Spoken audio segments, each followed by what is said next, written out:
So,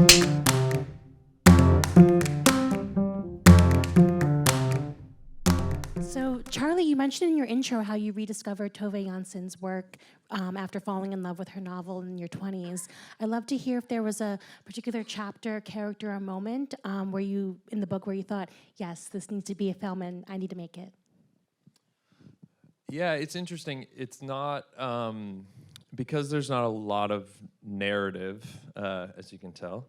For me, it was, the book captured a feeling that was hard to translate to a film, but is what excited me about it. I think for me, it activates your senses. You can really put yourself in this place, and it connected to many moments of my life. And so it wasn't a particular chapter or moment. I mean, of course, I love the relationship between Sophia and grandmother, and this sort of different generations at different points in their life, and what they're learning and exploring, and what grandmother is passing along to her granddaughter.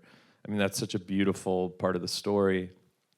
But I think for me, the feeling of it, I couldn't shake. And I think that's why people really fall in love with this book, is it's sort of hard to describe. There's not a lot of narrative drive to it, but it's an experience that you can either project your own life onto, or you can really put yourself in this very unique place. And I wanted to do that. I wanted to experience that. And Glenn, I'd love to hear from you as well. Did you have a relationship with Tove Jansson's work before making this film? I did, actually. I loved the Moomin Trolls when I was little. And it's not a series that is known that well in this country. But I loved it better than Winnie the Pooh. I was a little scary. But an incredible feat of imagination on Tove Jansson's part. And I had never read Summer Book, so I was absolutely captivated by it. And Charlie sent it to me. And you can really feel the special relationship between Charlie and yourself. And I'd love to hear more about your working relationship together, and also your process for getting into the character of grandmother. Well, I loved it. I loved working with Charlie. He had, first of all, he had your extraordinary cinematographer, Sturla, who he'd worked together before. And so the feeling on set was God. It had the feeling of the film, and I loved it when Charlie would come over, and I would be kind of, I don't know how to play this, and he'd say, less, just less, and I said, oh, great, okay. And Charlie, you mentioned this was Emily Matthews' first time acting, and of course, there's the wonderful Anders Danielson Lee. Can you talk more about how you found Emily, and then how Anders got involved? Yeah, I mean, because it's such a popular book in the Nordic territories, it was a big deal that we were making this film there, and so I probably saw over 1,000 tapes of girls that read for this part, and I flew to Stockholm, Helsinki. I mean, we cast in multiple cities, and I saw so many people. And I saw Emily's tape very early on, and she had no acting experience. So some of the other girls, were very professional and kind of actory, and I loved that Emily was the opposite. And I remember her tape because I watched it so many times, and I would show my wife, and I'd be like, there's something about this girl. And it was a 30-second tape. She told a joke, and at the end of the joke, she goes, oh my God, that was so stupid. And I just thought that was such a unique thing for an 8-year-old to be so self-aware of, that she told the joke that didn't land in her mind. And I kept saying, it's Emily's until it isn't. And thinking that it was going to be a more professional actor who had done multiple projects and things. And but no one captured the magic that she did, and the authenticity. I mean, what's so great about Emily is, like, while we were filming, there was a fear that she was just going to be like, I'm done.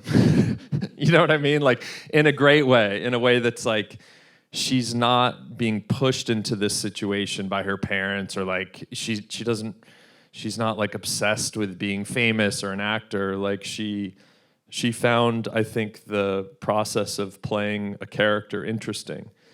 And I think, she really created a family with all of us. But there was this fear that, like, she kind of runs it. She can decide what happens in a way that I loved. She was just so who she was. She's incredibly imaginative. Yeah. We could have played for hours just with stones and sticks. Yeah, and Glenn really guided her, in a way that I think was like a real collaboration. It was fine. It was almost like sort of tag teaming, like, okay, you can help her here, I can help guide her here, or like she needs to go on a nature walk and we gotta like reset everything. I mean, she's a little kid, you forget.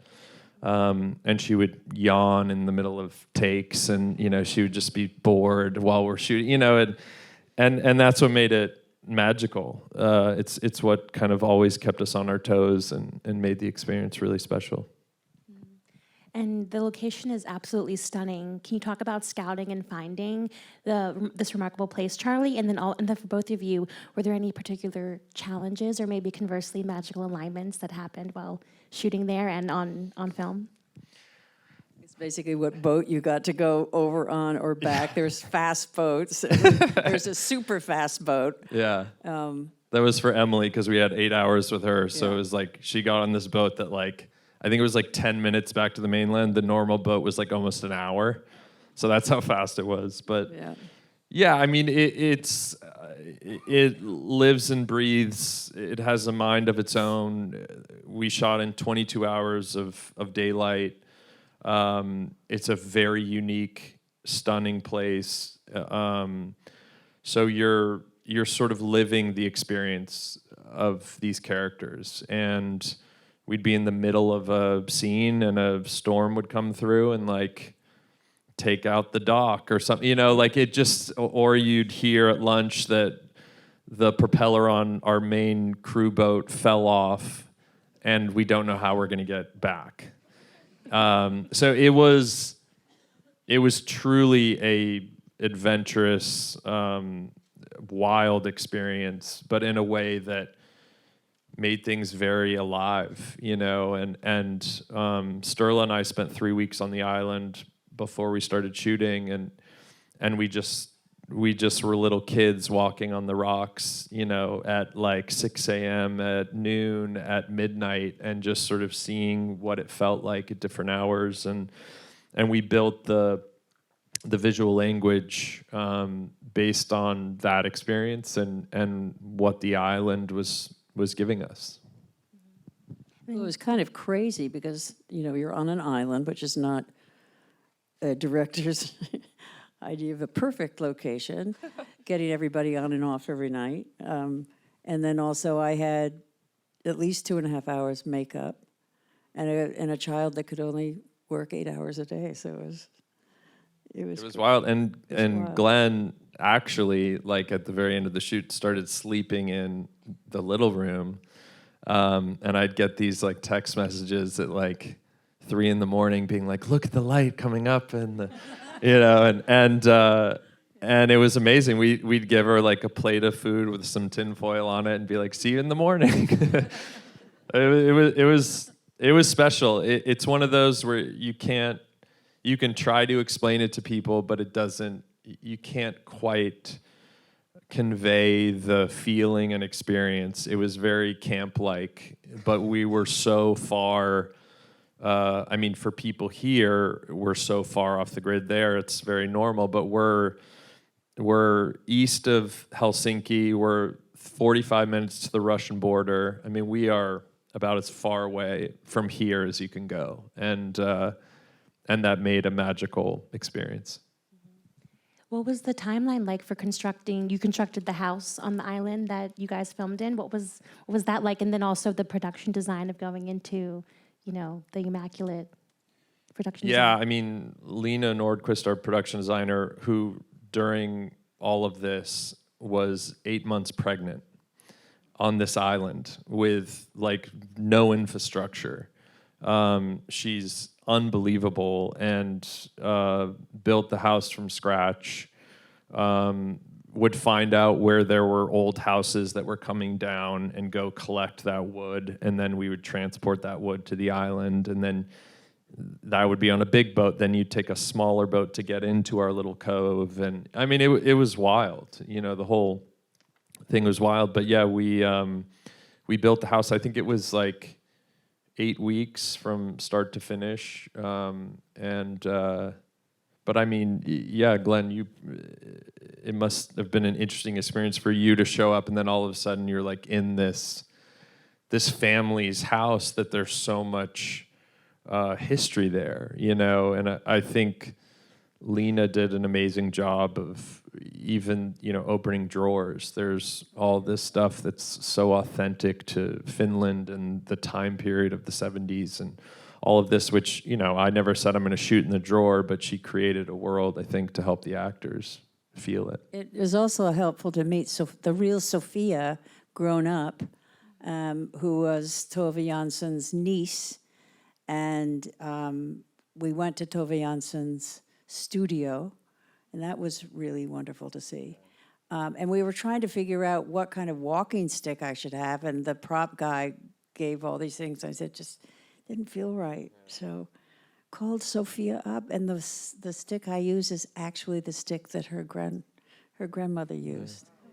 So, and we were so, it should be in a museum as far as we were so concerned. scared because there's a lot of physicality with that stick, and we were like, what if we break this stick? It's like a cherished artifact to this country, But the Janssen family has been incredible through the whole thing and very supportive and gave us so much, everything from notes on the script to just archives of different photographs. There's so many photographs that we took of Tove Jansson's mother that we then sort of recreated for Glenn's character, and I mean that all came from the Janssen family. And Glenn, I'd love to hear more about working with Emily, since you guys work so closely together, and I just loved watching your relationship. As I said, I don't know what it is, but I can sit down and just play with stones and sticks, and that's how I grew up, just making things out of nature with my imagination. So we really had a very, very strong connection there. And sometimes when we were waiting, we would make little places and have little people, and I just loved it. I wasn't trying to manipulate her in any way. So I felt we, through the shoot, developed a very special relationship. And I had my little dog Pip, and Emily loved Pip, and he would amuse people. And at the end, Charlie gave Emily a little dog, which I think has probably changed her life. Yeah, she's a very special, unique child. Very precocious and incredibly creative. So I had great fun with her. And she really does. I mean, I went to visit her house, and she lives, I mean, again, you're already in a faraway land, and then you get there, and she's 3 hours outside of Helsinki in a town that has like 5 houses. And so, I mean, the innocence of this kid and the authenticity of this kid is, is what made her so special and unique, and I think by the end, in the beginning, I think she had to come out of her shell, and it was a little tricky finding it. And then by the end, because we're shooting on film, they're like, check the gate. And she's like, why don't you check the gate in the beginning instead of the end? you know, and she's just like kind of like throwing it back at everyone, and it was very special. That's amazing. We do have time for some audience questions, and we have a roving mic. So yes, we have a question up here. If our mic runner. Question is for Glenn Close. Please tell us about your walk, because this was such a physical part, and the first thing I noticed was the walk, and I want to know, did you work hard on trying to design the walk? Did it just come naturally? But it was very distinctive, and it was one of the first things that struck me about your performance. I was told that she had moments where she lost her balance, so it wasn't all the time, but so sometimes you see her where she seems a little bit more sure of herself, and other times when she seems very shaky and fragile. I also was told that she had, I think, a bad hip. Where's that? Sure. Mama. Yeah. I don't know. I had a grandmother. We've all had grandmothers, and I took a lot of her kind of spirit from my own mother, who was a real nature woman, and she would have laid down. She lay down all the time just on the ground, just to be on the ground. Yeah, the walk, I just looked at the ground a lot and realized that this woman had to make sure where her feet landed so that she wouldn't fall over. And, the cane became almost like a third leg. Nice silence. This movie was absolutely stunning, gorgeous, and the performances were incredible. Along the lines of the first question, can you talk a little bit more about the makeup? Because when you came out, I was like, oh my gosh. Like the difference between glamorous, gorgeous Glenn Close and grandma makeup Glenn Close is astounding. Well, my makeup artist is here, Chloe. Yeah, Chloe Sands. There she is, if you can see her. And she's an artist. I mean, she's a incredibly gifted FX artist as well as being a wonderful glam artist. So, and Chloe, Chloe, do you want to say anything about it? We just kind of did a lot of tests and saw what worked and what didn't, and it ended up being 13-piece prosthetic makeup.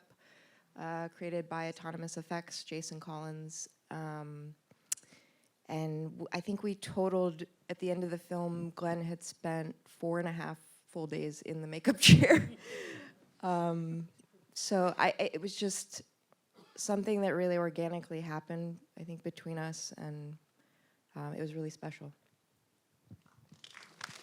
Thank you, Chloe.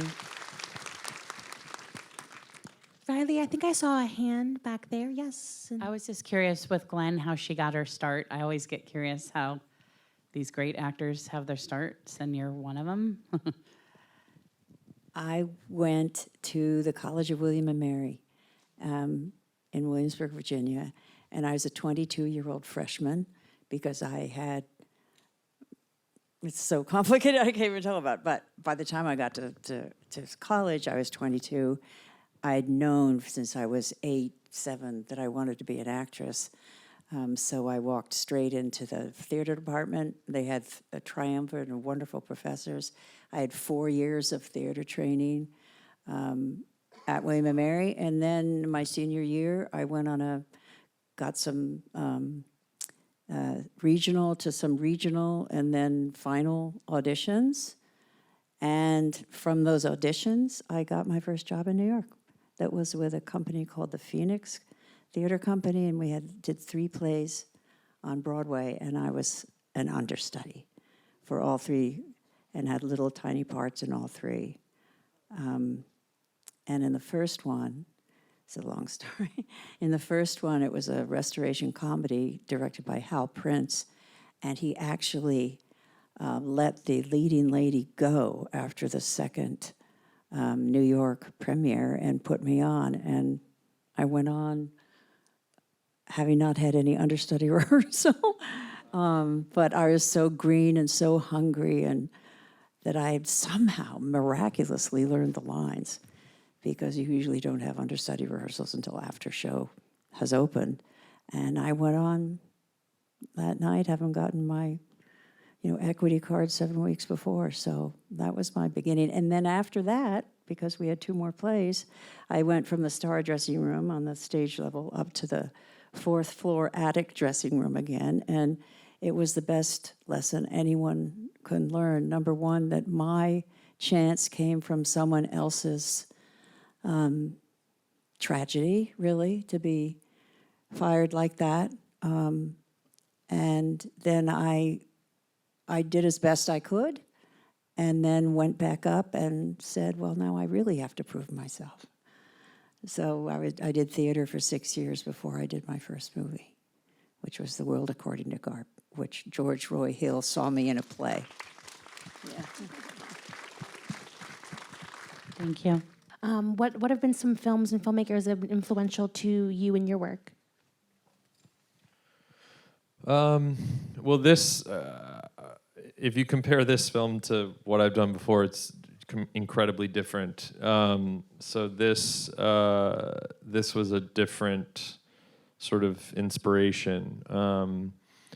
With this, I watched. I mean, I looked at a lot of paintings and photographs, and read a lot of books, and immersed myself really in Finnish culture. That was kind of the main thing. But then in terms of the films, Tarkovsky, I looked at a lot of his films. I felt like he could hold these long pans and dolly shots in a way that just became very meditative and interesting, and never becomes boring. And I thought that was really special. And Kelly Reichardt's films, I think contemporary films do that same thing.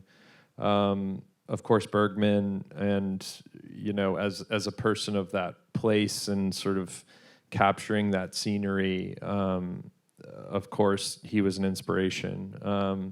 But honestly, it was really spending time in Finland. It's a very specific place. It's a place that we love, that we really fell in love with, and because it's such a important book to the culture and people of Finland, the last thing I wanted to do is be an American coming in telling this very Finnish story and not do it in an authentic way. And so, it's everything from experiencing the summer light to going in the winter when there's 3 hours, and understanding how important summer is because you're in 10 months of winter. And I understand that now. And I've actually apologized to a lot of Finnish crew, being like, I'm so sorry we ruined your summer and made a movie. This is the one time that you can just go enjoy the weather. But yeah, the place really dictated so many choices with this film. What spoke to you of the script, and how'd you get Glenn Close? I'll start. I mean, for me, I didn't know Glenn. Glenn had worked with my stepdad before, and so I sort of knew Glenn. Of course, I knew her work, but knew who she was through my stepdad. But I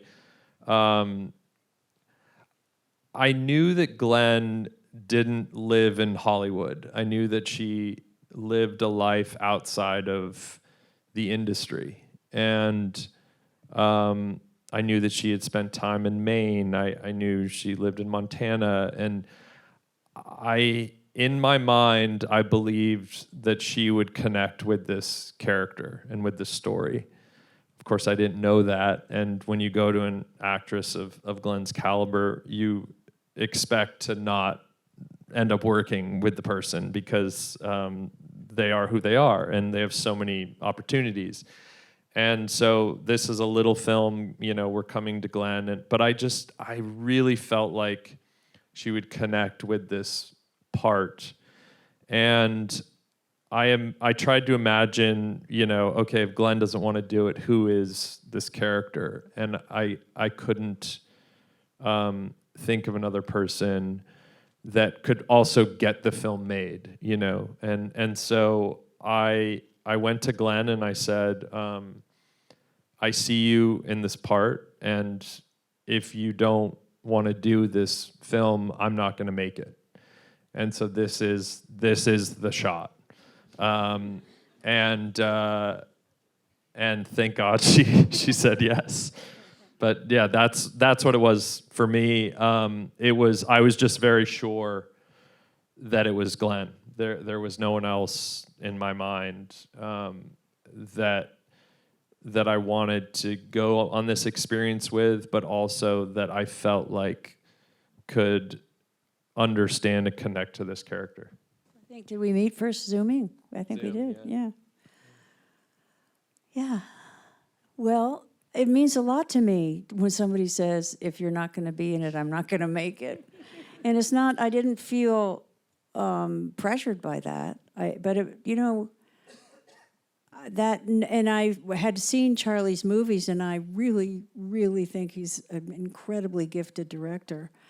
And